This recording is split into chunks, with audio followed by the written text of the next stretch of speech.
Hello, I'm Tony, and this is my poem, Design. I'm gonna start reading it. Design by Robert Frost. I found a dimpled spider, fat and white, on a white halo, holding up a moth like a white piece of rigid satin cloth. Assorted characters of death and blight, mixed ready to begin the morning rite. Like the ingredients of a witch's broth, a snowdrop spider, a flower like a froth, and dead wings carried like a paper kite.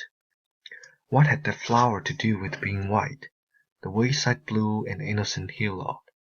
What brought the kindred spider to that height, then steered the white moth thither in the night? What but design of darkness to appall, if design governed in a thing so small? So now let's look at the structure of the poem.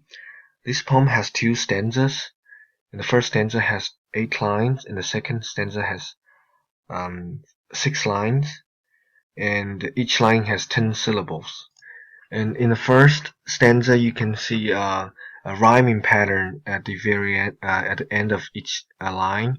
And at the end of the first line is white, and the fourth line is blight, and then the next line is right, and the last line of the stanza is kite.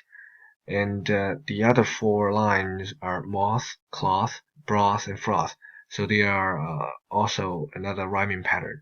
And this rhyming pattern forms a B B A B B A format, which is a so-called Italian sonnet. And due to my research, a Italian sonnet format of the poem. So it's a very typical poem structure. And now let's look at the attitude of the speaker of the poem. In the first stanza, the speaker is a little confused. He sees a spider, a hilo, which is a plant that has medicinal capabilities, and a moth together, and the spider is eating the moth.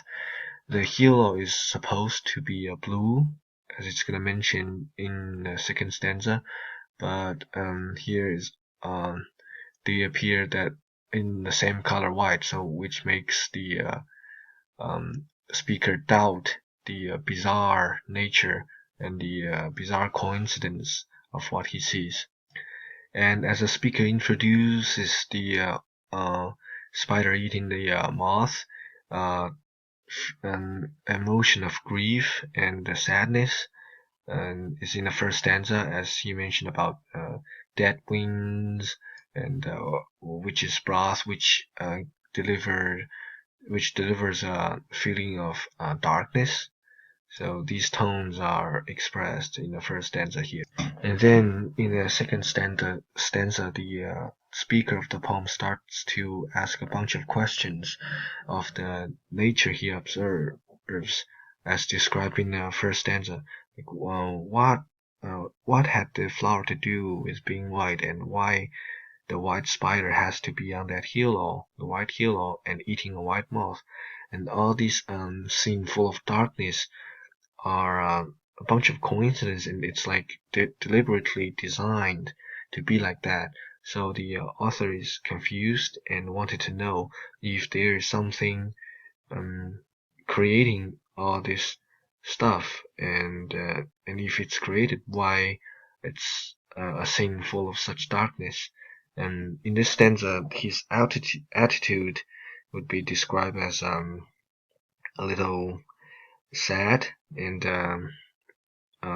ironic about how the nature works, and a little bit confused. And also he left a question to all the audience at the very end of the poem.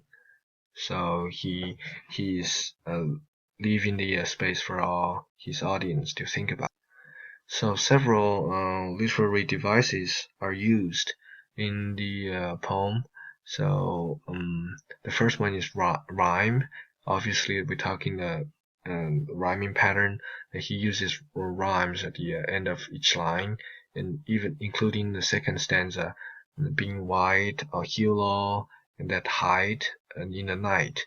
These are rhyming. These rhymes make the poem sound smooth and feels better when you're reading them aloud. So another literary device used is here that as the speaker describes the scene of spider eating the moth, and the halo is a witch's broth. So this metaphor helps in explain how the scene is kind of darkness and full of um, like black magic, something like that, and gives a very mysterious tone in here, and express the speaker's doubt of the nature's design, and his um, anger towards why this darkness must happen if it's designed. And at the end of the first stanza, he says dead wings carried like paper kites. So paper kite serves as a simile that it describes the dead wings. So it helps as it creates a vivid scene for the audience to interpret what it's like when the speaker is seeing the whole thing. So, and it gives a strong image to the audience to this image sticks in the mind. Yeah, but it serves as a simile. Lastly is the theme of the poem. In the second stanza reveals a lot about the poem's theme. So here, after observing the bizarre coincidence in the nature, the speaker asks a bunch of essential questions. Why this could all happen, and he asks, uh, but what the design of darkness to a pole? And he is questioning that there must be some magic trick behind everything like this, because such things shouldn't happen without a plot or something like that, because it seems very bizarre. But as he turning to the last line of the poem, if design govern a thing so small, so it creates a little bit his idea shifts a little bit, because if and delivers a message that he is not sure that if the god or a greater figure would design anything so small that nobody cares, such as a spider eating a moth. So what he's explaining is maybe the nature is just the nature the way it is. It's not controlled by a greater figure. But he left the question open to all the audience, and the doubt is still here, as he didn't give any clear answers.